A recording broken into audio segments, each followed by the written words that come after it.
Halo, selamat pagi Sobat Lava sekalian. Ada yang penasaran nih, kita ada di mana pada pagi hari ini ya? Oh, ini adalah ruang baru, pojok laktasi Rumah Sakit Lavolet Malang. Oke, pada pagi hari yang cukup cerah ini kita mau bahas satu topik yang tentunya sangat menarik. Apa dia? Jadi Sobat Lava, pada pagi hari ini kita mau bahas satu topik yang namanya pentingnya laktasi. Jadi kita pagi ini kedatangan salah satu narasumber yang cukup kompeten di bidangnya. Boleh saya perkenalkan? Selamat pagi, Bu. Selamat pagi. Beliau adalah Bu Hartini Rahayu. Bu Hartini Rahayu adalah salah seorang perawat senior di ruang neonatologi. Selamat pagi, Bu Yayu. Selamat pagi. Gimana kabarnya hari ini? Alhamdulillah sehat-sehat. Oke, boleh sapa dulu Sobat Lava di rumah? Oh, boleh. Halo, selamat pagi Sobat Lava. Perkenalkan, nama saya Hartini Rahayu. Oke, Bu Hartini Rahayu atau biasa kita sapa Bu Yayu adalah perawat senior di ruang neonatologi ya, Bu ya? Ya. Secara spesial. Biasanya Bu Yayu di aktivitasnya di ruang neonatologi selain merawat bayi yang berhubungan dengan laktasi itu apa, Bu? Untuk saya, penugasan saya di ruang bayi di Rumah Sakit Lavolet, saya bertugas sebagai konselor ASI.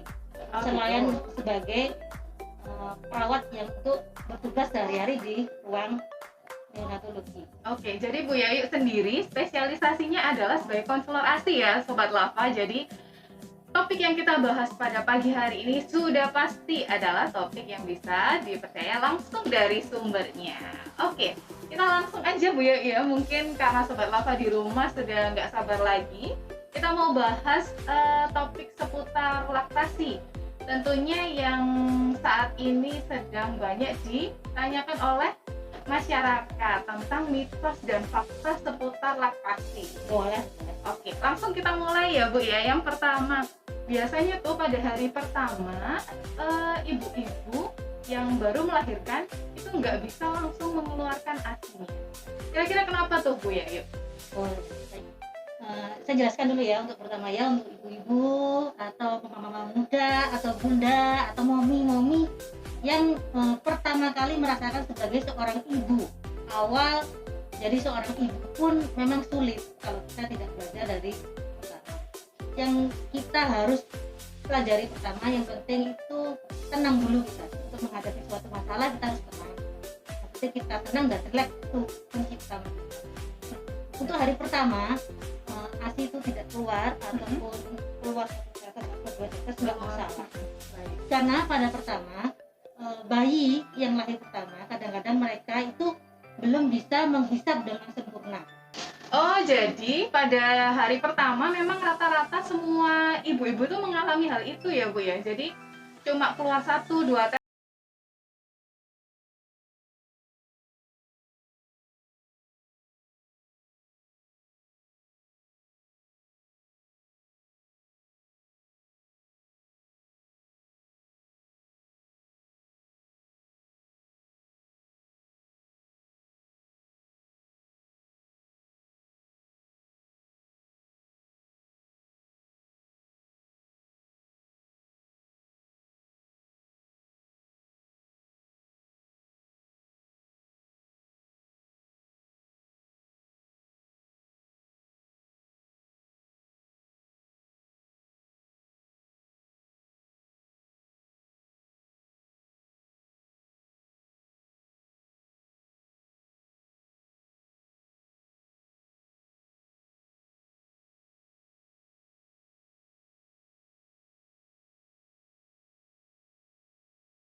Oke, tunggu dulu ya.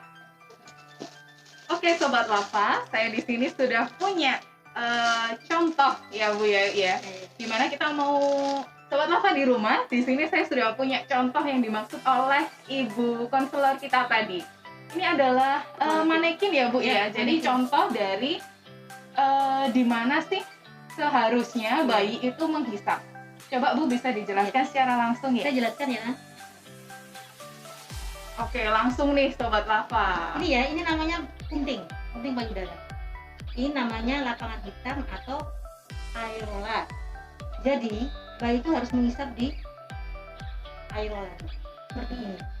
Jadi nggak cuma di ujungnya aja ya Bu ya. Kalau biasanya kan orang ibu-ibu muda itu salah kaprahnya, beliau menghisapnya hanya di ujung puting tanpa menghisap di lapangan hitamnya. Jadi seperti yang dijelaskan Ibu Yayu tadi, bahwa penghisapan bayi yang perlu diperhatikan adalah di puting dan juga seluruh lapangan hitam. Oke, Sobat Lava. Jadi gitu ya Bu Yayu ya? Iya. Oke, untuk yang kedua, selain daripada penghisapan, kita langsung karena runtut ya Bu ya. Ya. Kalau untuk posisi sendiri, adakah posisi-posisi khusus Bu untuk bayi supaya dia bisa lebih nyaman untuk menghisap? Oh ya, boleh. Saya tunjukkan ya. Oh iya. Ini ya. Adik bayinya yang ini aja ya. Oke. Tepuk Hai tangan. adik bayi. Ini ya adik bayinya ya, lucu ya. Ya Sobat Lava, kita di sini sudah punya manekin bayi. Ibu Yayu akan mempraktekkan bagaimana sih posisi yang tepat untuk menyusui.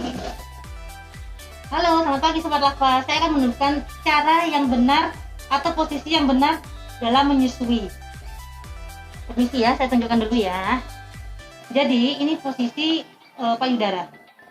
Saya tempelkan dulu ya, biar. Kemudian posisi bayi di saat menyusui itu tidak boleh digedong atau tidak boleh menggunakan sarung tangan. Oke, Jadi tangannya tidak tangan boleh bayi dibungkus. terbuka ya Bu ya. Jadi tidak boleh dibungkus dengan sarung tangan atau posisi tidak boleh digedong. Yang pertama, posisinya setelah tidak digedong atau tidak diberikan sarung tangan, posisi bayi ditempelkan ke perut ibu. Oke, seperti saya ini. bantu pegang ya. Oke, bentar ya, saya tunjukkan ya. Tangan bayi yang bawah itu berada di belakang atau di bawah ketiak kita. Jadi di posisi ini harus megang kunci. Jadi posisi tangan sebelah kiri itu mengunci pantat atau punggung dari bayi. Jadi seperti ini. Jadi perut ibu dan bayi bertemu. Kemudian hidung bayi harus menghadap ke payudara. Seperti ini. Jadi telinga, pundak, tangan, kaki satu garis lurus. Seperti ini ya. Kemudian mulut bayi itu bibir bawah itu mengarah keluar atau kalau bahasa Jawanya doer. Doer ya. Ya. Oke. Lapangan yang hitam yang di atas akan terlihat lebih banyak daripada lapangan hitam yang bawah. Karena lapangan hitam yang bawah itu akan lebih banyak masuk daripada yang atas. Oke. Kemudian yang terakhir posisinya tangan bayi itu memegang payudara ibu. Seperti ini. Jadi dibiarkan bayi itu memegang haknya karena ini sebagai sebagai contoh kita kalau kita minum kita harus memegang gelas sendiri atau botol kita sendiri. Betul. Oke, Sobat Lava, dari situ sudah lumayan jelas ya. Kalau boleh saya ulangi, untuk posisi yang perlu diperhatikan seperti yang dijelaskan tadi oleh konselor kita. Yang pertama adalah tangan mengunci sampai dengan pantat. Jadi dari punggung sampai dengan pantat adalah satu garis lurus. Kemudian tangan bayi diletakkan di bawah. Oke. Yang kedua, tangan bagian atas bentuknya harus diposisikan memeluk payudara ibu. Kemudian selanjutnya bayi dihadapkan ke arah perut ibu. Kemudian yang terakhir yang tidak kalah penting adalah posisi dari mulut bayi. Mulut bayi tadi kalau bahasa Jawanya boleh dikatakan doer. Jadi bagian bibir bawah bayi lebih cenderung keluar dibandingkan bibir atas bayi. Jadi gitu ya Bu ya, Iya. kalau boleh disimpulkan. Jadi kalau dengan metode-metode yang seperti itu, biasanya nih pasien-pasien atau teman-teman yang ada di ruang bayi biasanya apakah memang lebih nyaman ya Bu ya? Untuk posisi bayi menyusui sebenarnya ada berbagai macam model ya, berbagai macam model yang memang harus kita pelajari. Oke. Setiap ibu tidak sama, Oke. karena memang bentuk payudara ibu itu berbeda, setiap ibu berbeda, dan bayi pun juga berbeda versi untuk menyusui. Karena kalau kita menganggap semua bayi sama, nanti untuk program menyusui bayi atau menyusu bayi itu akan gagal. Karena memang laktasi atau ASI yang diberikan kepada bayi itu lebih baik dari apapun. Oke. Jadi kita harus berusaha membuat bayi itu nyaman, dan ibu itu harus nyaman juga, lebih rileks.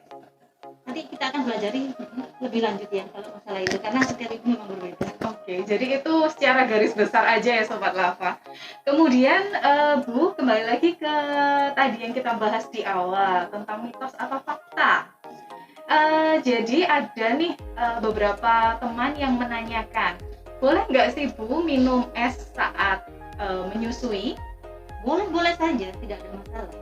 Karena sesuatu yang dimakan oleh ibu atau diminum oleh ibu itu kan masuk dalam tubuh ibu ya, kemudian diproses hingga menjadi ASI. Jadi tetap yang diminum ya tetap ASI. Oh gitu. Dan ASI itu dalam keadaan hangat. Jadi walaupun kita minum es atau makan sesuatu yang dingin, tidak akan dingin. Jadi tetap porsinya hangat. Oh iya. Jadi hangatnya itu karena suhu tubuh ibu ya Bu ya. Sesuai dengan suhu tubuh. Jadi sebenarnya nggak ada masalah nih Sobat Lava kalau kita sebagai ibu muda atau ibu-ibu yang menyusui meminum atau mengkonsumsi makan-makanan dingin, karena makan makanan dingin nantinya yang akan keluar atau dikonsumsi bayi berupa ASI tetap sesuai dengan suhu tubuh kita. Oke.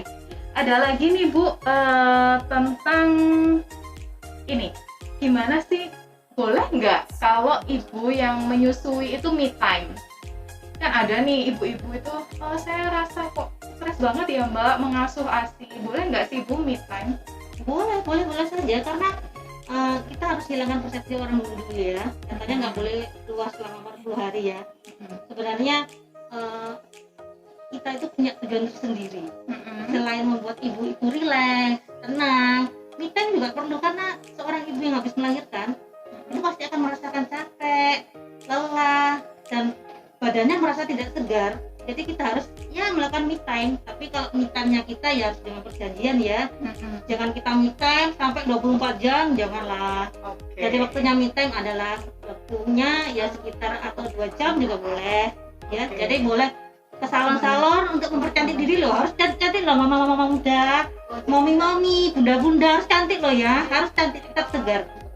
Ya, kemudian pijat-pijat juga boleh untuk mengurangi capek-capek juga boleh. Jadi nggak ada masalah, Nggak ada. bukan sebuah pantangan juga ya? Bukan ya. Oke. Kalau saya rasa, kalau dengan me time, saya rasa produksi ASI seorang ibu akan meningkat karena dia merasa rileks dan tenang, kan nyaman ya, badannya juga segar ya. Oke, melanjutkan yang dikatakan oleh Bu Yayu tadi tentang produksi ASI. Sepertinya Sobat Lava di rumah juga ada yang penasaran nih Bu, berapa jam sekali sih kita harusnya menyusui? Kemudian apakah itu memang sesuai dengan saat-saat atau waktu kita memproduksi ASI? Untuk normalnya program menyusui atau memberikan ASI kepada bayi itu sebaiknya 2 jam sekali. Karena kosong lambung bayi itu memang terjadi 2 jam. 2 jam sekali ya Sobat Lava. Tapi prinsipnya setiap bayi kan tidak sama. Ada yang males, ada yang aktif, memang tidak sama. Tapi prinsipnya memang yang diberikan seorang ibu kepada bayinya itu memang harus kita lakukan dengan baik ya. Prinsipnya memang bayi harus mau juga melakukan atau menyusu. Jadi kita harus melakukan dengan baik agar bayi itu terlatih dengan sendirinya. Kalau bahasa kerennya ya, secara on demand. Jadi on demand. Ya, semaunya bayi ya. Ya. Jadi maksimal 2 jam, minimal semaunya bayi ya. Kemudian dalam jangka waktu 2 jam itu berapa lama durasi yang seharusnya bayi menyusu kepada ibunya? Durasinya atau lamanya menyusui Lamanya, betul. itu sekitar 30 menit atau 60 menit atau 1 jam. Tapi dengan posisi dan pelekatan yang benar ya. Kalau posisi dengan pelekatan yang benar pasti akan menghasilkan bayi itu menyusu dengan baik. Jadi sekitar ya 30 menit atau 60 menit atau 1 jam. Jadi itu tadi inti kalau boleh disarikan adalah tiap 2 jam. Ya. Nah, masing-masing tiap 30 menit dengan catatan posisi yang benar. Posisi yang benar seperti yang kita jelaskan di awal tadi ya, Bu. Posisi Ya. dan pelekatannya. Posisi dan pelekatan. Iya, harus ada pelekatannya. Karena pelekatan bayi itu akan merangsang hormon prolaktin. Jadi hormon prolaktin itu akan memproduksi ASI. Oh gitu. Ya. Jadi memang di situ Sobat Lava pengaruhnya, dan kenapa kok selama ini terjadi seperti bendungan-bendungan ASI ya, Bu ya. Betul. Siapa tahu karena lamanya sudah 30 menit Ya. tapi pelekatannya tidak Ya, tepat. betul itu. Betul. Seperti itu ya, Bu Ya. ya. Oke. Kemudian Bu, yang terakhir dan yang paling penting, apa sih tips-tips yang bisa diberikan untuk Sobat Lava dalam rangka menyukseskan laktasi atau menyusui kepada bayi, terutama untuk para ibu-ibu muda atau yang baru memiliki anak pertama? Oh, boleh. Yang pertama itu posisi dan pelekatan bayi harus tepat dan benar. Jika posisi dan pelekatan bayi itu tepat dan benar, itu akan menghasilkan produksi ASI yang tepat. Jadi bayi itu bisa menikmati hasil dari jeripayanya, dia itu berusaha untuk menyusu kepada ibunya. Yang kedua itu dukungan suami, perlu itu, karena memang suami itu merupakan anugerah ya untuk istri-istri ya. Jadi dalam proses memberikan ASI, kalau suami itu mendukung, istri pasti bahagia ya, senang kan. Apalagi ada tambahan dukungan dari keluarga terdekat, itu pasti. Yang ketiga, ibu harus lebih rileks, santai dan bahagia. Karena selain kita mendapat dukungan, posisi atau pelekatan yang benar, kalau perasaan ibu senang atau bahagia, produksi ASI pun akan meningkat. Karena memang yang diyakini itu seorang ibu, dia bisa memberikan yang terbaik untuk putra putrinya. Oh gitu. Jadi itu tips-tipsnya ya, Bu ya, yang sekiranya bisa dilakukan oleh ibu, kemudian oleh ayah bayi dan juga oleh keluarga. Saya rasa dukungan memang perlu ya. Yang paling penting adalah dukungan dari keluarga sendiri, Sobat Lava sekalian. Oke, Bu, saya rasa banyak sekali ilmu yang bisa kita gali dari bagaimana laktasi atau manajemen laktasi yang tepat bagi bayi. Namun